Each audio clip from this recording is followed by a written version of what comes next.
श्रीमद् भागवत के 9वें स्कंद में कथा आती है मर्यादा पुरुषोत्तम श्री रामचंद्र, उनकी प्रिय पत्नी सीता देवी एवं बंधु लक्ष्मण के लीलाओं की। पूर्ण पुरुषोत्तम भगवान इस मर्त्य अवतार में मर्त्य लोक में आकर ऐसे कार्य करते हैं, ऐसा आचरण करते हैं, ऐसा एक आदर्श उदाहरण सभी के लिए रखते हैं कि जिसे जानकर हर जीव समझ सकता है कि मनुष्य जीवन का ध्येय क्या है और उसे प्राप्त करने के लिए क्या करना उचित है और क्या अनुचित है। श्री राम की कथा सुनकर श्रीपाद सुखदेव गोस्वामी महाराज परीक्षित से कहे, पुरुषो रामचरितम श्रवणे रूप धारयन आंध्रुशंस्य परोस राजन कर्म बंधे विमुच्यते। भगवान श्री राम के चरित्र का श्रवण ईर्ष्या से मुक्ति दिलाता है और उनके गुणों को देखकर कर्म बंधन से छुटकारा मिलता है। बद्ध जीव को भक्ति मार्ग पर प्रवृत्त करने हेतु भगवान की पावन लीलाओं की नाट्य रूप में प्रस्तुति हमारे संप्रदाय के इतिहास में सदैव देखी जाती है। श्रीमान चैतन्य महाप्रभु एवं उनके अनुयायी आचार्य गणों ने इस नाट्य कला को प्रोत्साहित किया।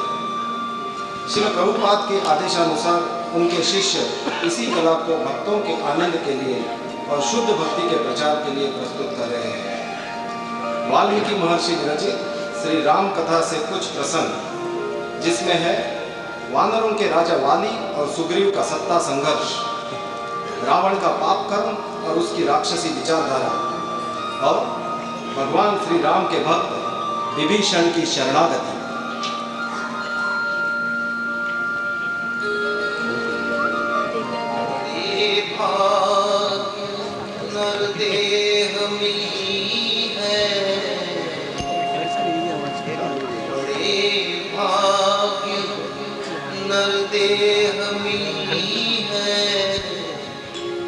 इसको सफल बनाओ रे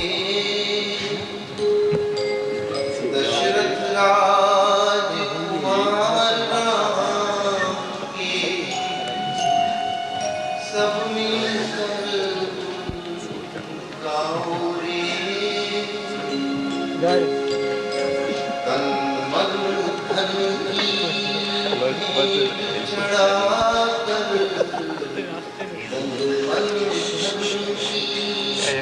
भेंट चढ़ाकर प्रभु चरणों में इसे लगाकर दृढ़ विश्वास जमाओ रे दशरथ राज कुमार राम के, सब मिलकर गाओ रे।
सुग्रीव, तू फिर आ गया।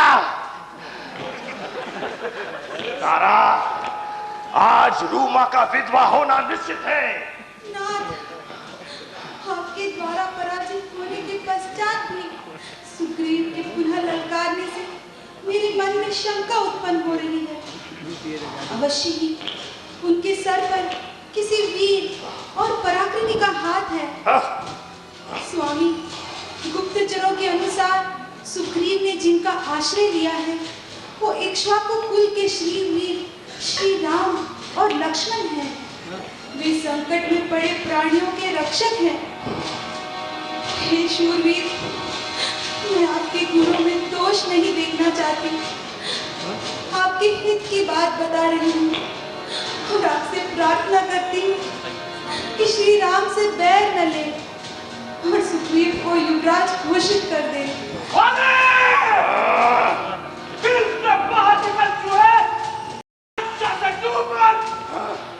शूरवीरों के लिए शत्रु की ललकार सहना मृत्यु से बढ़कर दुखदायी होता है।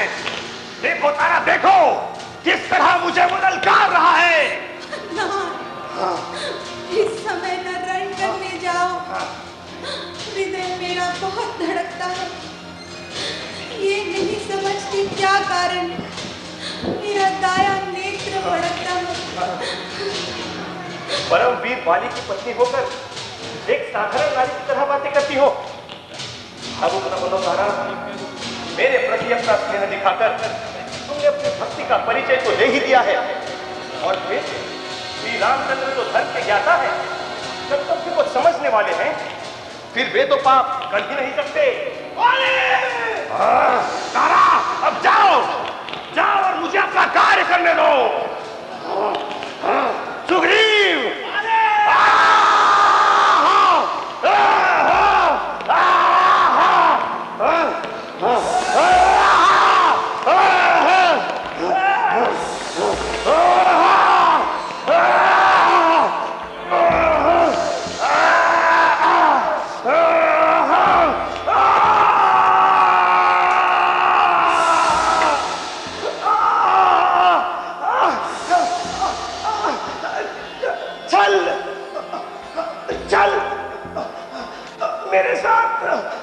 छल किया गया है।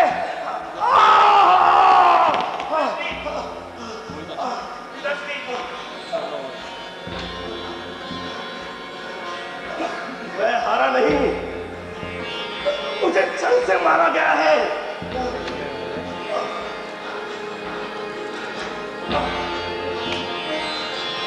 हे रघुनंदन,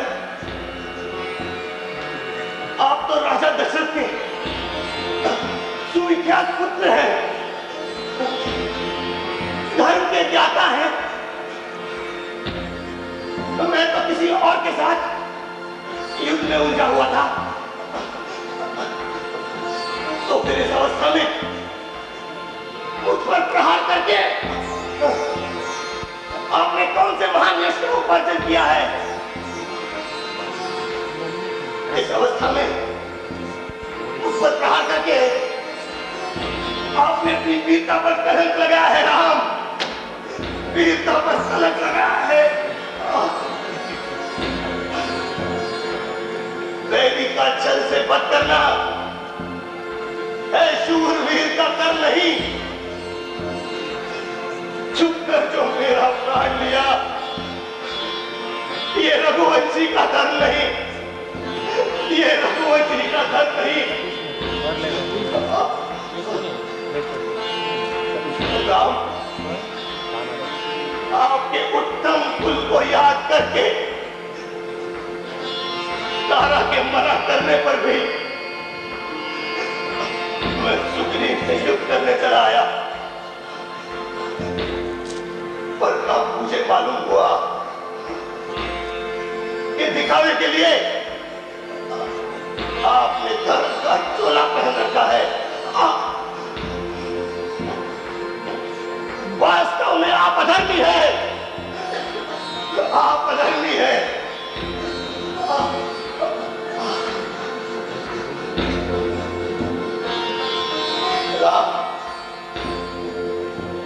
मैंने तो आपके राज्य नगर में कोई उपद्रव भी नहीं मचाया, और जब आप जैसे धर्मचारी हम वानरों के मांस का सेवन भी नहीं करते, तो फिर आपने मुझ निरपराध को क्यों मारा? आपने मुझ निरपराध को क्यों मारा?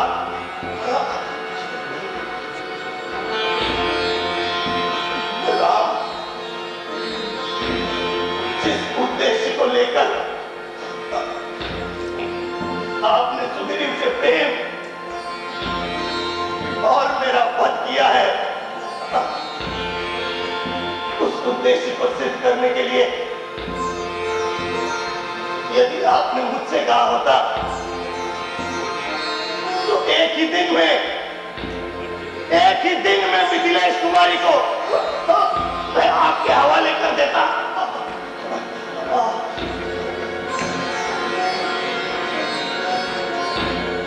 मैं उसे खूब जानता हूं जो उन्हें चुराकर भागा है। उस अभिमानी दूत रावण को चामास राख में दाबा है। राम, जिस प्रकार से आपने वाली का वध किया है, इतिहास की दृष्टि से आप उसे कभी न्यायोचित नहीं ठहरा सकोगे। राम, कभी न्यायोचित नहीं ठहरा सकोगे।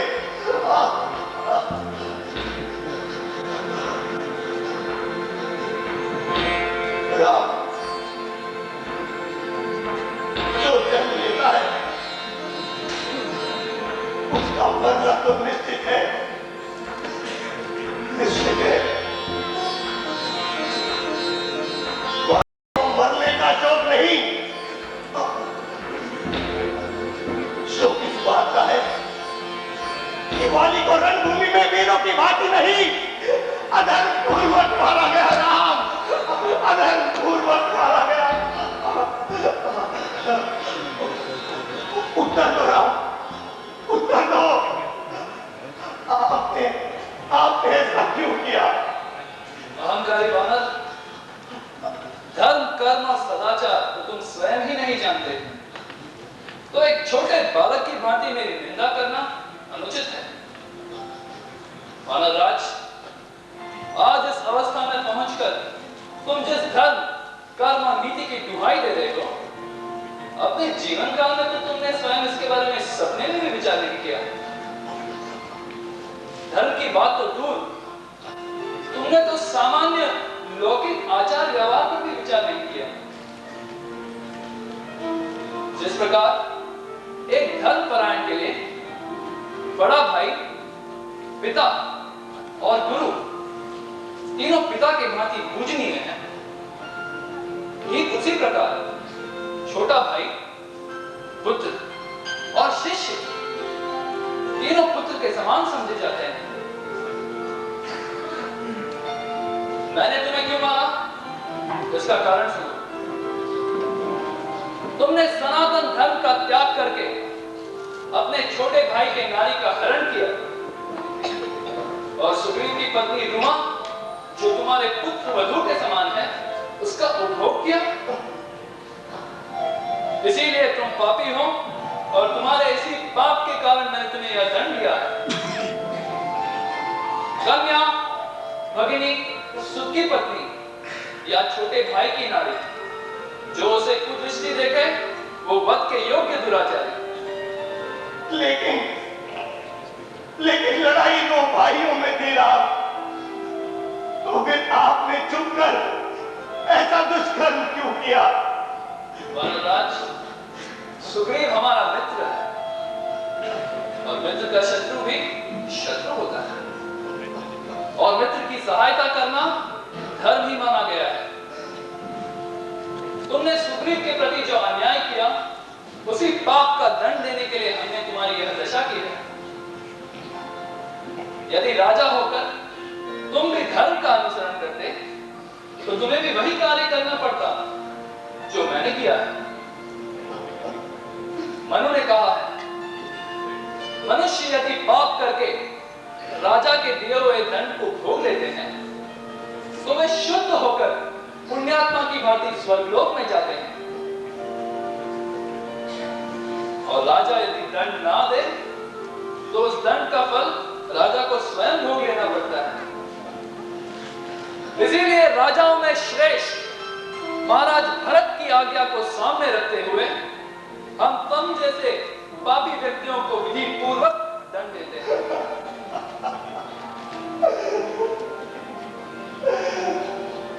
हे नरश्रेष्ठ,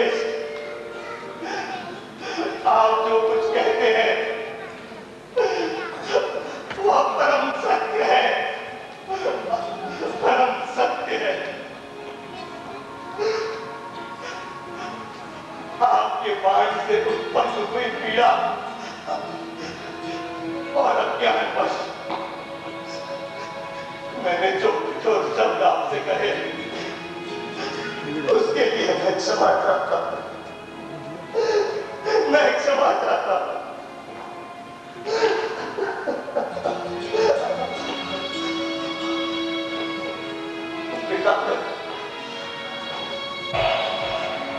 सुग्रीव की आज्ञा का सदा पालन करना और प्रभु रामचंद्र की सेवा में लीन रहना। प्रभु प्रभु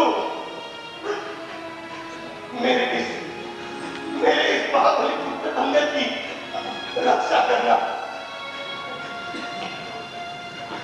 मेरे अपराधों की वजह से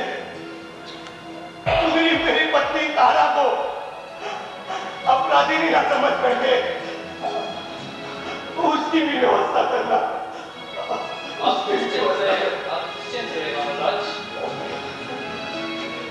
प्रभु मैं चाहता था कि आप ही के हाथों मेरा वध हो। इसलिए तारा के मना करने के पश्चात से युद्ध करने चला आया।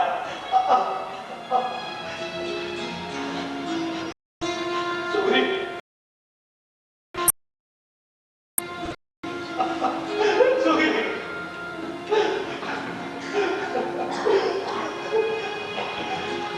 पूर्व जन्म के किसी पाप के कारण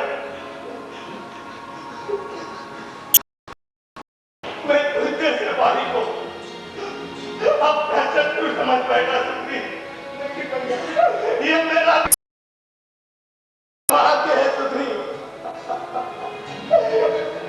ये मेरा दुर्भाग्य है।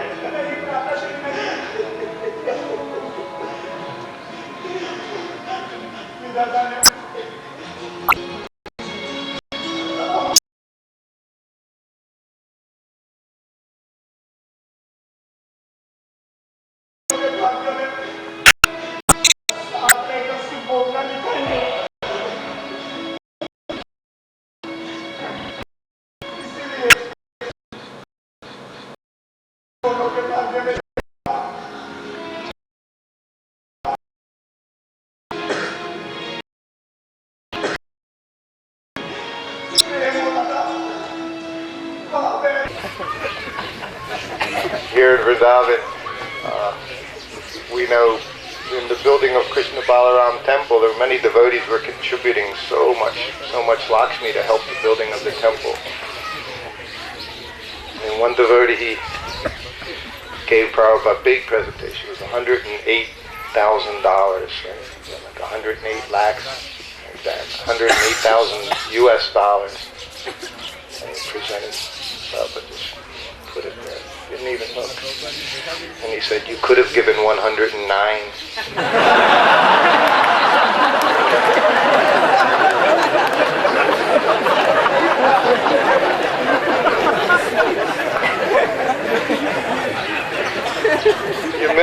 Humility is always required. We have to learn how to become very humble before the spiritual master. So in the same way, I'm chanting 20 rounds. I'm chanting. Then he said, so my name was Vin, Bhakta Vin. So he said, all right, and he reads, and he said, your name is Shruta Kirti. And of course, everyone just sitting, we don't even understand all these Sanskrit words. I remember in New Vrindavan we used to read in Bahulaban in the barn, we would read Krishna book. It had just come out, just a month before the first volume of Krishna book, big book. And we would be reading, and every word we would come over, stumble over every word, all the demons, every Sanskrit word, we would just spend so much time. So he said, your name is Shruta Kirti. He said, it's the name of Krishna. It means one whose activities are world famous. And all the devotees went, ooh, And Prabhupada said, and you are Shruta Kirti Das.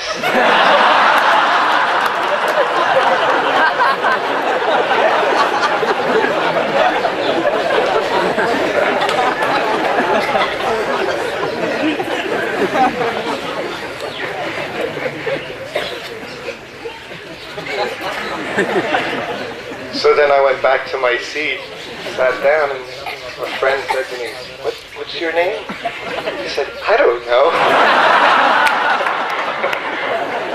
It's Shruta something. They would, outside of Prabhupada's door, they would pin the list of your name, Karmi name, and so you would go and write it down. Put it in your bead bag so you would study your name.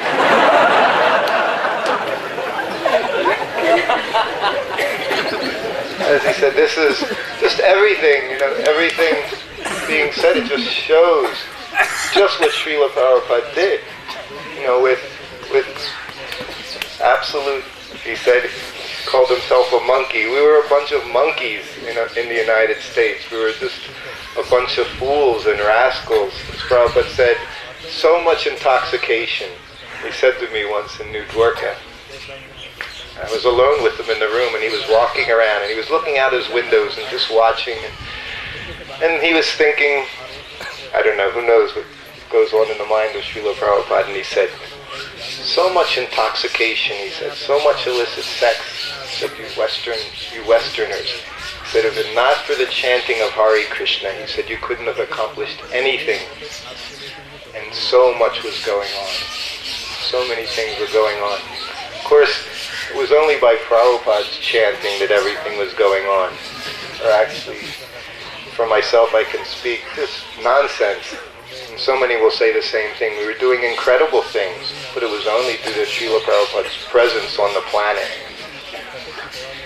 Even we were following, we weren't following. Sometimes people were chanting. Sometimes they just felt too busy to chant. Once there was one time, devotees, they were complaining. They said that the local leader, he wasn't chanting his rounds. They were saying, how can we follow him as an authority? He's not chanting his 16 rounds. He said, and I know for a fact, he's not chanting 16 rounds. And Prabhupada said, Arjuna wasn't chanting 16 rounds. He said he was fighting a great war. He said he had no time to chant his 16 rounds. He said, anyway, you should see it like that. Not that Prabhupada encouraged not to chant 16 rounds. But he said, you should see it like that. And encourage him to chant his rounds and follow. Of course, another time, it was in India, there was one sannyasi, he was also managing the temple. And the devotees, they came in and said the same thing.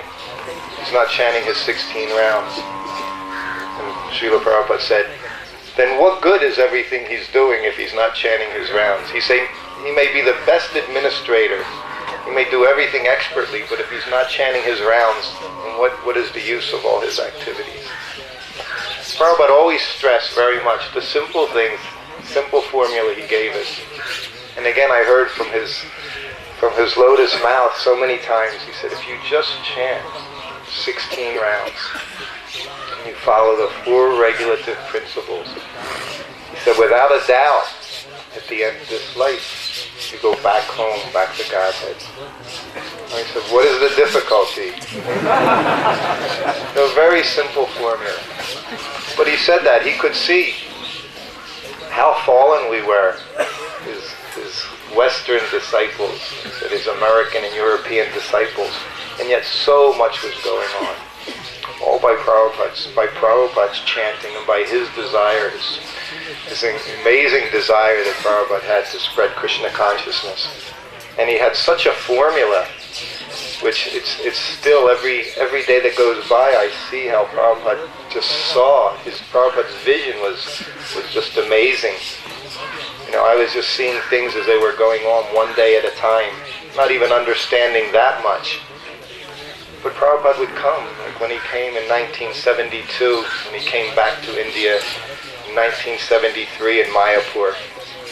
Remember when the first guest house was built, I thought it was finished. That was Mayapur. I thought the project was done. You know? And Prabhupada would just look out across. He loved Mayapur so much. I remember when the guest house was done. And there was another thing Srila Prabhupada always did when he took care of his disciples so well. Just like here, we have so many arrangements we can see that Maharaj is making. We have an ambulance here if anyone gets ill. Just everything is there. Prasadam is there. Nice place to stay is there for everyone. And Prabhupada was like that with his disciples when they came to India. He knew his disciples in India were undergoing great austerities in the early years, 1970, 71, 72, 73. Everywhere they were, in Mayapur and Vrindavan, especially in Juhu. They were living right by a swamp. They had, the facility there was just like one big mosquito nest, with malaria, and it was very, very difficult. And Prabhupada didn't tell them not to do it, but he worked very hard. First thing he built everywhere was a guest house. In Vrindavan, he built a guest house first for his disciples. In Mayapur, he built a guest house. In Juhu, he built guest facilities. Not that he built a temple immediately, but he wanted a place where his disciples could be comfortable. And he always wanted that they had nice prasadam. He can speak more as time goes by, but he always wanted these things for his disciples. So he understood what they were doing, and he appreciated it, and he encouraged it. Austerities, he encouraged it. But at the same time, he always wanted to arrange the best possible facility for them at any one time, because he had appreciation, such love and appreciation. And this is very much what endeared so many of us to Srila Prabhupada, that we would do anything for him, because he was doing everything for us. He would do anything, and he did. He would give himself so much for his disciples. So it was this mood that attracted one and kept one in Krishna consciousness. So we'll go back to New York. So that was my initiation. That was in July of 1971. So then, after that, I went back to New Vrindavan, and I was in the road show that had developed. The road show had two parts, two phases. First one was Kirtanananda Swami, and the second one was Vishnu Jan Swami, and it was quite different. The first one was very simple. We'd go to engagements at colleges, high schools, things like that, and he would give a class, a lecture. Sometimes there would be puppet shows, things like that, and then prasadam distribution. We didn't have khichdi and breadsticks. We had what do you call it, the brats and tomato sauce, and big breadsticks that were fried in ghee. So it was very popular. Distributing this prasadam was very, very popular, and there were 4 buses be touring like that. So I spent some time on that, and I was the treasurer. And after 6 months, Vishnu Jan Swami got into the road show, and then I went back to New Vrindavan. And at that time, Kirtanananda Swami, who also had his vision, he started milking cows and cooking in the kitchen. So that's when I began my cooking in the kitchen there in New Vrindavan in the Bahulaban farm. So I remained there, and then the next time I saw Srila Prabhupada was when I received Brahminical initiation. That was in New Dwarka. So that was that trip, that week-long trip across country to get to New Dwarka. And that's when I started to get some personal association with Srila Prabhupada, and I became attached to Prabhupada and Prabhupada's personal form. I developed some attachment, and I also developed this, his servant at that time, his name was Nanda Kumar, he was just before me, and I always would look at him. Sometimes I wasn't even looking at Prabhupada, I would just look at Nanda Kumar, and I would think, he's Prabhupada's servant, what an amazing service to do, to just be Prabhupada's personal servant, to cook for him, to massage for him, just to be with him all the time. And I didn't think of it in a way like I wanted to be it, but I just marveled at the fact that somebody had such a service. Like it seemed like it's just a wonderful service.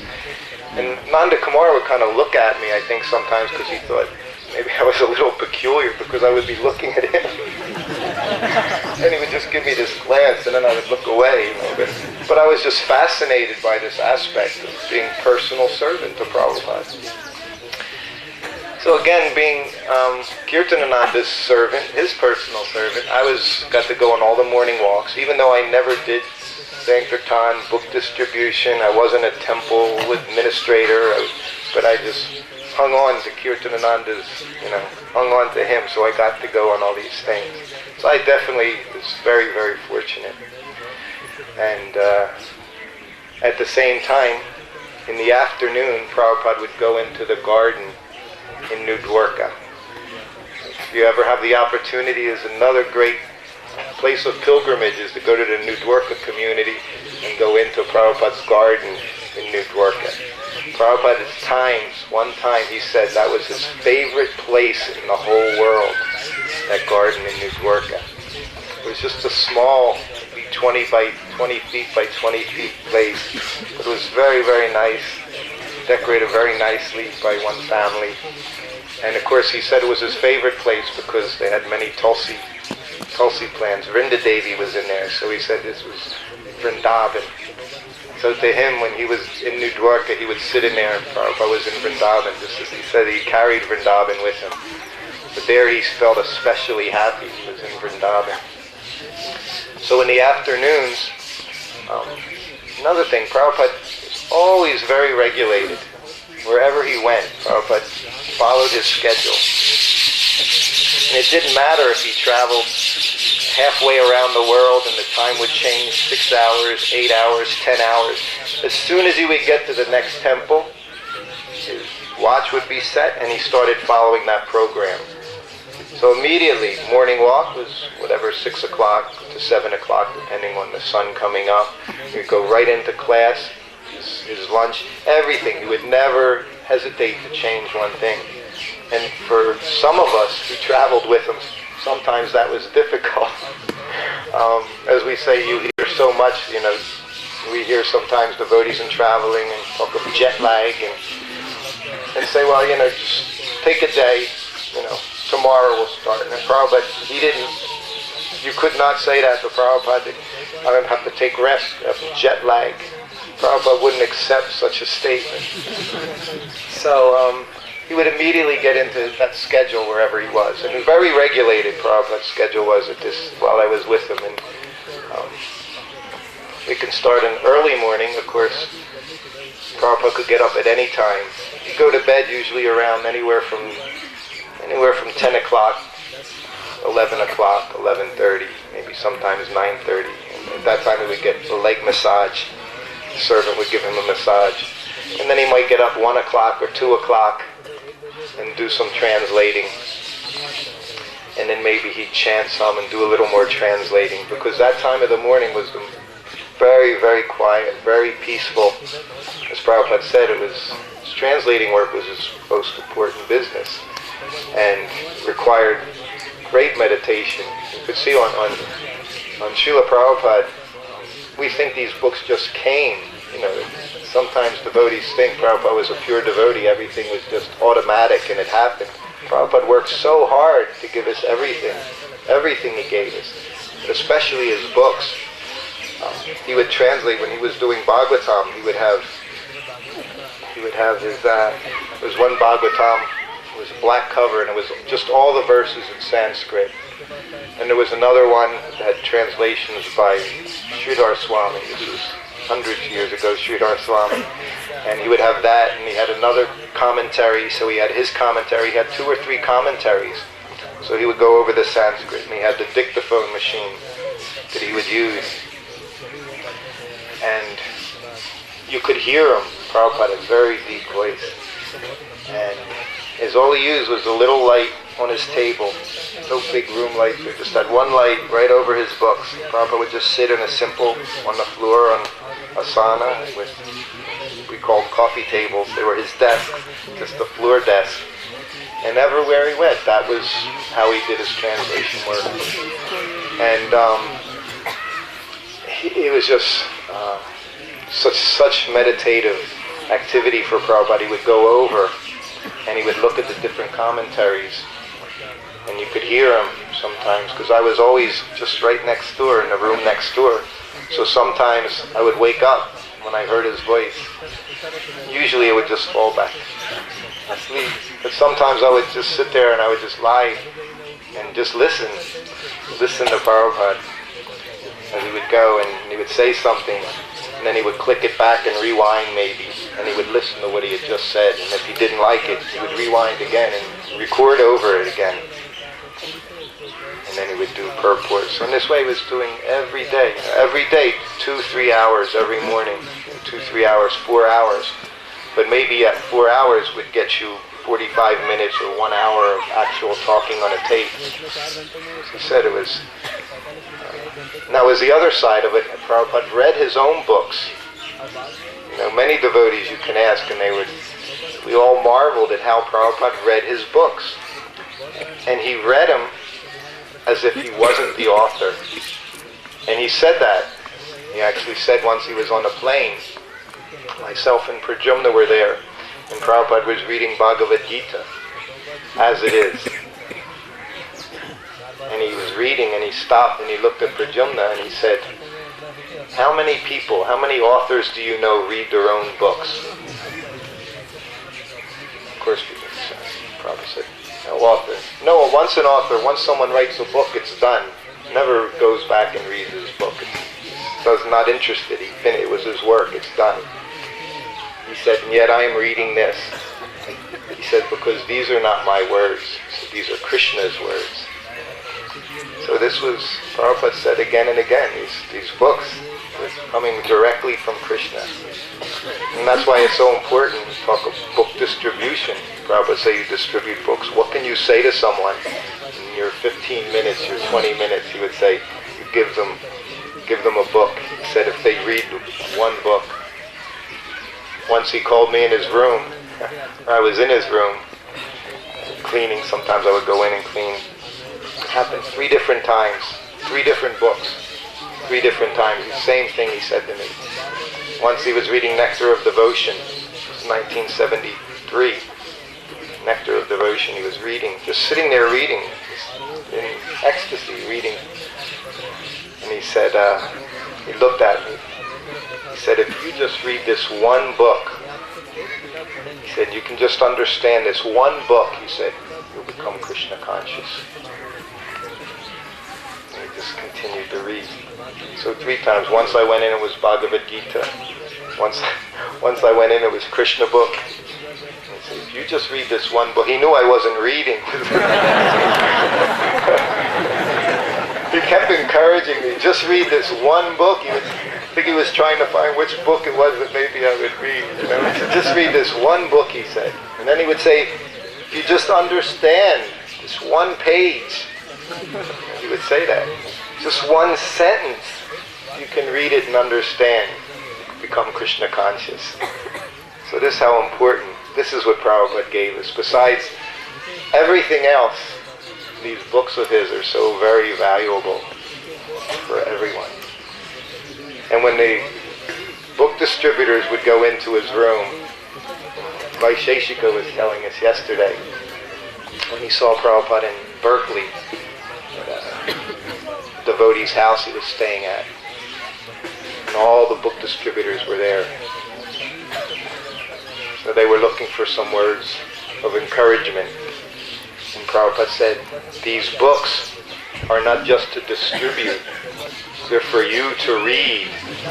And see, this was always the balance. Prabhupada always created balance, because we can see sometimes devotees, whatever their particular service is, I think that's everything. We get into a bubble. We do our service. But he always had that balance. So with the book distributors, they were already They were on the front lines, and they loved it because they would get so much ecstasy distributing Prabhupada's books. They were feeling all the time. But then Prabhupada said, you also must read the books. I mean, that's why we're distributing, so other people read them. He said, but you also read for you to help you become Krishna conscious. So where did we get to? Los Angeles. I was in Los Angeles in the garden with Srila Prabhupada. And now, somehow or other, I became the Krishna book reader. Prabhupada, again, he loved that garden. He had a nice little, what's it called, trellis, vines growing. He would be sitting there. And sometimes, with Srila Prabhupada, you always had to know when to do what you were supposed to do. Never too early, never too late. There was always the proper time. So you didn't begin reading. For me, I started to learn right away. I had the Krishna book. And sometimes he would just chant. And there would be just a small group of devotees, 6 to 10 devotees would be in Prabhupada's garden with him, a small garden. Again, there would be the leaders, GBC, sannyasis, a few Sankirtan devotees, and myself. And Prabhupada would just be chanting. And then you'd have to always be paying attention because one moment he'd go, and that was it. Like that. So that meant, okay, now you can read. As I learned later as his personal servant, Prabhupada always never did anything unnecessarily, never spoke unnecessarily, never said too many words, never said too few, always said just the right amount of words. Never walked too far or too little, everything he did. So as his servant you would learn so many little things, hopefully. So sometimes Prabhupada would go like that. So depending on the time of the day, he went like that, turn on the light, or it could mean turn on the fan. But you began to learn. So this was what it was like to be with Srila Prabhupada. I just recently have really began to understand as personal servant, and it was strictly I was personal servant. I didn't do any business. I didn't arrange his ticketing for flying. That was secretary. That was secretary's job. I cooked for him. I massaged him. I sat outside his room and waited for the bell to ring. And I began to realize basically a personal servant meant I was Prabhupada's pujari. Prabhupada was my deity. He was living, just like deity of course is there, Krishna is there, deity is life, but Prabhupada was a moving deity, so you had to keep up with him and you had to know what to do. But same thing, I was dressing him sometimes, arranging his clothing, cooking for him, massaging him. So that was my pujari service, was taking care of Prabhupada. So in the garden, finally he would give a little nod. So then I started reading Krishna book. And I was doing that for days. This went on for about a week. And Prabhupada actually got to know me personally, I guess, a little bit. I got to know Prabhupada a little bit. One day, Kirtanananda brought myself and Kaladri up into Prabhupada's room. This was during that time, very early, first couple days. And in New Dwarka, it's very special, beautiful quarters we remember there in New Dwarka. Prabhupada had white tile floors and blue walls everywhere at that time. Wherever Prabhupada's quarters were, there were blue walls because Prabhupada said he liked blue. So all these walls were painted blue. Saffron curtains and blue walls. And they always, whenever Prabhupada would arrive at the temple, it would always smell of paint because it had always just been painted, right? Almost, sometimes it was still wet. So the temples didn't smell like incense, they usually smelled like paint when Prabhupada would come to a temple because it had just been prepared for Prabhupada's arrival. His devotees would be working frantically up night and day. So Kirtananda brought us into Prabhupada's room and it was just before his breakfast prasadam, so he was behind the desk. And I remember this, it was just like Dwarka, that's what it felt like. It was New Dwarka. And you really, that's how I felt when I went into his room. I felt like I went into Prabhupada's quarters in Dwarka. It was a palace to us. It was just a very simple room, but it seemed like a palace. All the trim was done in gold paint. And the walls were bright blue, and the curtains were almost an orangish saffron satin curtains. So it was just like walking into Dwarka. And I felt just like I had just walked in to see Prabhupada. I walked into the spiritual world and I was very, very nervous. And we offered obeisances, and all I remember is that I was sweating everywhere. My hands, I didn't want to touch his floor because my hands were wet with sweat. So I just sat there. Kaladri was beside me, my godbrother. Kirtanananda, he was very comfortable around Prabhupada. He'd been with him for 7 years. And Prabhupada looked at me and said, "What is your name?" And I just looked at him. Now I had my name now for 7 months, so as I said, I would forget my name. So 7 months later, he asked me my name, and I just looked at him, and nothing came out of my mouth. And Kirtanananda said, "That's Shrutakirti, Srila Prabhupada." And Kuladri, and Prabhupada said, nice brahmacharis, nice brahmacharis. And at that time, Nanda Kumar came up with Prabhupada's breakfast prasadam. Generally breakfast, he would have fruit, whatever seasonal fruit was there where he was, and hot milk or yogurt. And if it was a little cold out, sometimes he might have some halava. The weather was cold.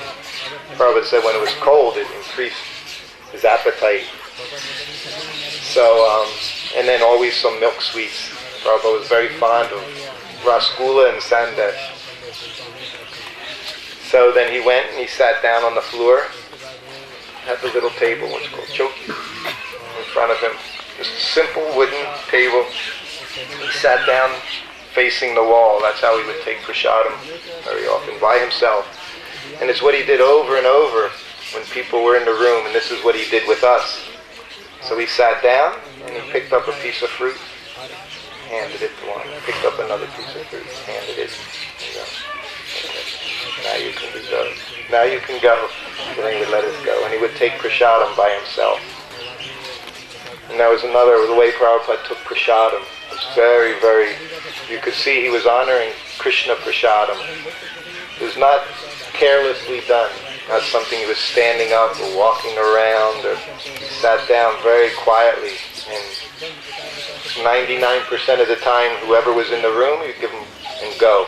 And he would sit down by himself, and he would honor Krishna prasadam. So I began, at that time in the garden, I was reading Krishna books. And one day, I remember I was going on the morning walk also, so I was getting lots of association with Prabhupada over this 1 week. This is why I became attached, and why I became so upset in New Vrindavan. Everything I had gotten was all taken away, just like that. Now Prabhupada was there. So one day we went on the morning walk with Prabhupada, and when he came back, he come into his room, and Prabhupada went up a flight of stairs, which led to his room. And he started walking up the stairs. Imagine, we were all, for the most part, we were 18, 19, 20 years old, all children. And also trying to keep up with Prabhupada on the morning walk. He walked very long and very fast, usually. But as he was walking up, he looked at me and a big smile. And he said, "Oh, Sutta Goswami." Because of the Krishna book reading. So now Prabhupada even named me Sutta Goswami. He said. And another morning, he was walking up the stairs and he had his cane. And again, he looked at us, all these children around Prabhupada, And he said, and he looked up the stairs, it was halfway up. And he said, "When I was young, I would run up the stairs." He said, "But now I can't run up the stairs." He said, "I still want to run up the stairs." He says, that's the spirit soul. Always giving instruction. Everything he did, there was instruction to be learned there. It was nice, it was very sweet, but also very informative. As he's saying, he's looking at us and saying, this is going to happen to you too. You're running around now. He said, but now I can't run up the stairs. But the same desire is there. He said, I want to run up these stairs. So, the next time I got his personal association was in New Vrindavan. So now I was back in New Vrindavan, and I was cooking night and day. As Maharaj was saying, that's when I became upset. I wasn't getting any of Prabhupada's association. And people would come into the kitchen and say, "Oh, what a lecture this morning. Did you hear that lecture?"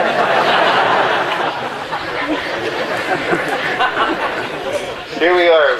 Look where we are here in Vrindavan. We have a sound system. In New Vrindavan, we didn't have anything in 19... So the lecture was up top, so I didn't hear anything. In fact, it was Govardhan Hill, it was called. Prabhupada spoke on Govardhan Hill in New Vrindavan. But I didn't get to hear. So they would say things like that. "Prabhupada gave such a nice lecture. Did you hear?" And I go, "No, I'm in the kitchen." So anyway, of course, it was my service, and I did it. Joyfully performed for the most part. I was busy, so when we're busy doing service, we're always happy. So I had a little more time. Actually, it was the very evening before. It was 9 o'clock at night. I was still in the kitchen. I was in the kitchen from 4:30 in the morning till just about 9 at night. So Kirtanananda Swami came in to the kitchen, and he said, "So, you want to be Prabhupada's servant?" I said, "Yes." "No, Prabhupada wants you to be his servant," he said. I said, "Oh, okay." And he said, "I told him that you'll be the best servant he ever had." He said, "Because you'll never leave him." And I went, "Okay." And of course I never thought I would ever do it. But, so then I took rest that night, and I don't know, I had a little suitcase or something. I packed my few belongings. And that morning we went to Madhuban, where Prabhupada stayed in this little old farmhouse. Scraped all the paint off the wall. Just a little tiny place. And of course there was not even a bathroom in there. I don't even know if there was water in there. Probably no water at all, because the well was outside. It was a farmhouse. So that morning, Kirtanananda brought me over to see Prabhupada. It was still dark out, and Prabhupada was already sitting at his desk.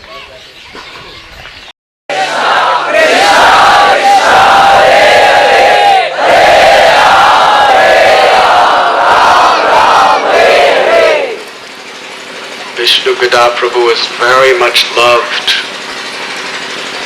by devotees all over the world for his humility, his gravity,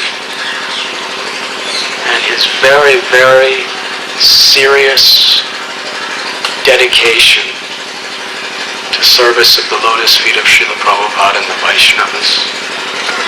Let us very enthusiastically welcome him to our yatra.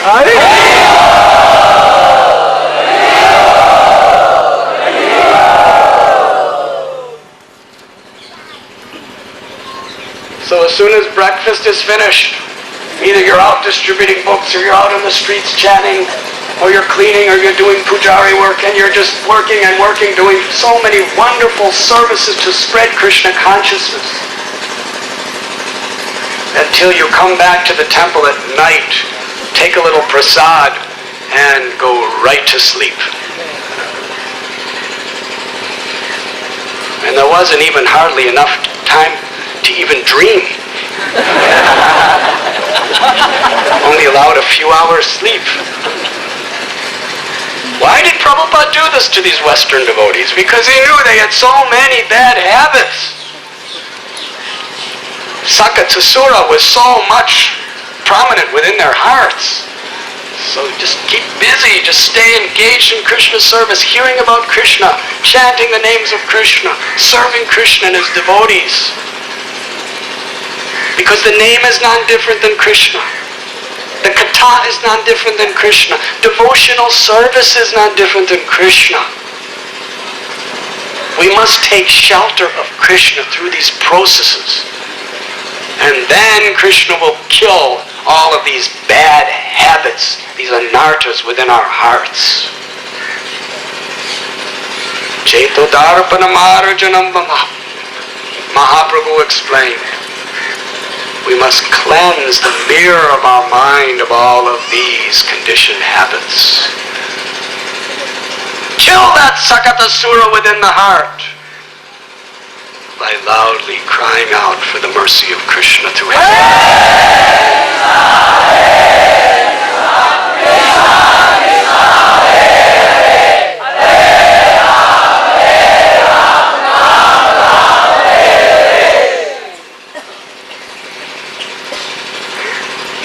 One year after Krishna's appearance, there was a wonderful festival in the house of Nanda and Yashoda. Here at Mahabali,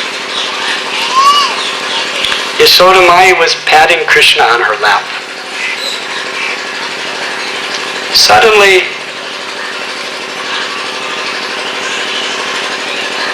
Krishna became as heavy as the universe. It was such an inconvenience. At one moment, he was light as a piece of grass, just sitting on the lap of his mother. And all of a sudden, it was inconceivable. He became so unbearably heavy.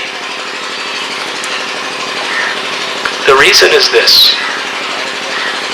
Krishna knew that Trinavarta was coming. And he did not want Yashoda Mai to be inconvenienced by this situation. So he assumed this heavy weight just so that he could be left alone to kill this demon. So Yashoda Mai placed Krishna down and began to remember Lord Narayan. She was thinking maybe some sort of ghost has entered into the body of my child to make him so heavy. At that time, when Krishna was laying alone on the ground, Trinakarta entered into Gokul. He was sent by Kamsa. The entire land was covered with dust. He was in the form of a whirlwind. He was vibrating hideous, fearful sounds. Nobody could hear anything except the screaming sound of this massive wind.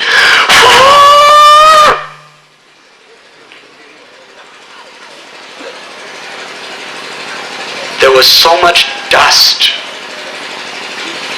The wind was so demoniac that the entire Gokul was cast in dense darkness. Everyone was in utter fear. And Yashoda Mai's fear is, where is Krishna? She couldn't see anything. She couldn't find him anywhere. She was just blinded, just running from place to place, trying to find Krishna, searching here and there and everywhere. Meanwhile, Trinavarta picked up Krishna, who just before was heavy as a mountain to Yashoda. Now he became lighter than one blade of grass.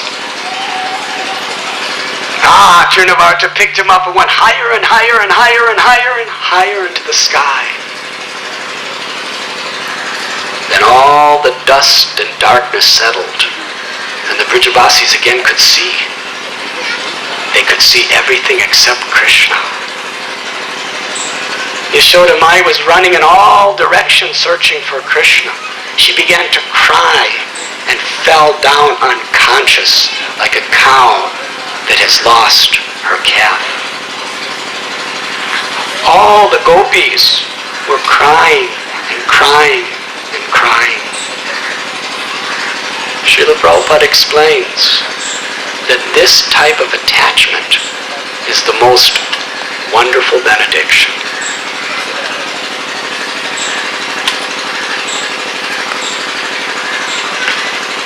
When a mother cries for a child, it is considered to be a material, natural attachment. but because the child is Krishna, it is the perfection of life. In fact, Krishna would perform these wonderful pastimes where his life was in danger for two reasons. One, to kill the demons, but that was external. The internal demon, the internal reason, is when Krishna is in these fearful conditions. It increases unlimitedly the attachment of his devotees for him. The devotees are happy when they are with Krishna, and they are unhappy without Krishna. Then they could see their beloved life and soul, Krishna, as a small little 1-year-old child going higher and higher and higher and higher in the sky, in this demoniac whirlwind's arms. Then Lord Gopal, who was the master of all yogic siddhis, Yogeshwar, he assumed the weight of a huge mountain. Trinavarta was not able to hold him any longer. He was becoming fatigued. He couldn't tolerate it. He tried to push Krishna off, but little Gopal put his arm around Trinavarta's neck and squeezed him. Trinavarta was choking to death. He was doing everything to get Krishna off, but Krishna just kept squeezing that neck. Meanwhile, Krishna was having a very, very joyous time. He was getting a free ride high in the sky. Children like roller coaster rides. I remember one of my godbrothers, he had a little baby, and he used to throw her in the air, and she'd go, ah! She would be so happy thrown in the air, knowing that because he would always catch her. In fact, this godbrother, you may have cooked with him. Remember Sudanu? He had a little daughter named Lakshmi. And I never saw anything like this. During Mangal Arati, she was just a little baby with just hardly learning to walk. And he would hold her feet in one hand. And she'd be standing up and he'd put it over his head. And she would just be smiling and smiling because she had complete faith that my father will not let me fall.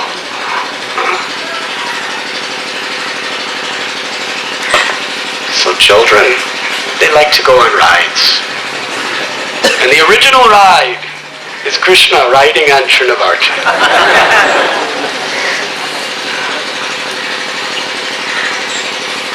But that little helpless Gopal, as he squeezed Trinavarta's neck, he squeezed the very life from him.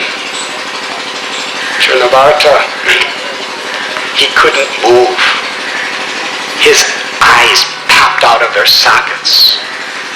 He lost his life and fell to the ground. Massive crashing sound as he fell. He fell right on a slab of stone, and all of his limbs were dislocated. The gopis were crying. They picked up Krishna from the chest of Trinavarta. Krishna was happily playing on his chest. And they brought him back and placed him in the arms of Yashoda Mai. They were shocked. This massive Rakshasa, he must have come to eat child Krishna. And yet Krishna has no injury whatsoever. They discussed with one another, how is this possible? And ultimately they came to the conclusion. Because Gopal is so perfectly innocent, the Supreme Personality of Godhead protected him.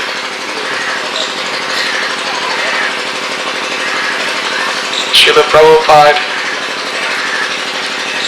explains in this regard that Krishna consciousness means to be very innocent in our devotional life. What is that innocence? The consciousness that our only business is to be Krishna conscious. And if we are Krishna conscious, we can completely depend that Krishna will always protect us. That is innocence. Simple faith. Just like that little girl of my godbrother. Every time I saw him doing this with his little baby, I was thinking she's going to fall. But she's just smiling and laughing because she had complete faith in her father's protection. With that same simple innocence, the residents of Vrindavan had complete faith in Krishna. And by associating with devotees and purifying our hearts, we must also really, really aspire to have this opulence. Having wealth, having power, having position, ultimately it's all a burden on our heart. It brings no happiness. It burns our hearts. But real happiness comes when we have this simple, innocent faith that Krishna will protect me. We can completely depend on Krishna. If we simply remember him as his devotee in life or in death, he will always be with me.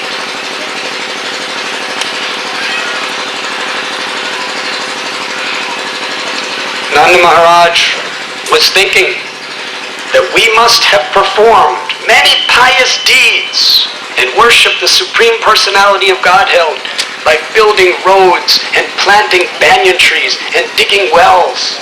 And the Supreme Personality of Godhead, so pleased by our efforts, has saved Krishna.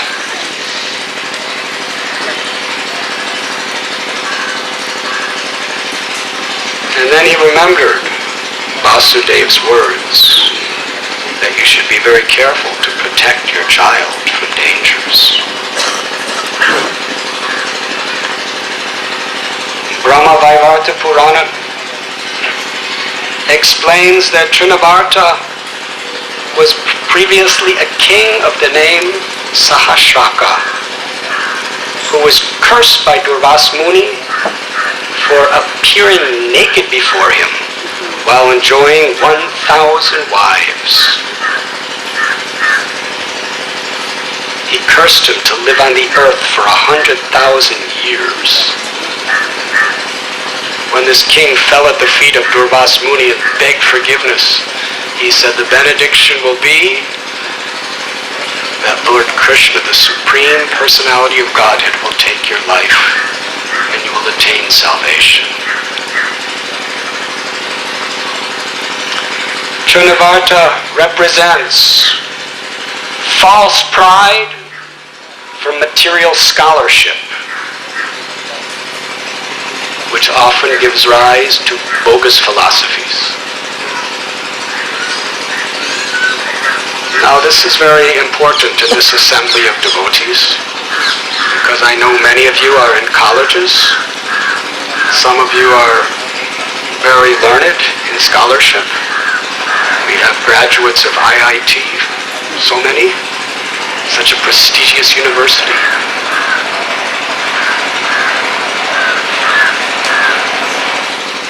Bhaktivinoda Thakur, he described material scholarship as just the burden of a beast. And materialistic scholars are like foolish asses, just carrying this massive burden of mundane knowledge on their backs. Anyway. However, anything used in Krishna's service becomes glorious. Just like an example. Do we have time to continue speaking?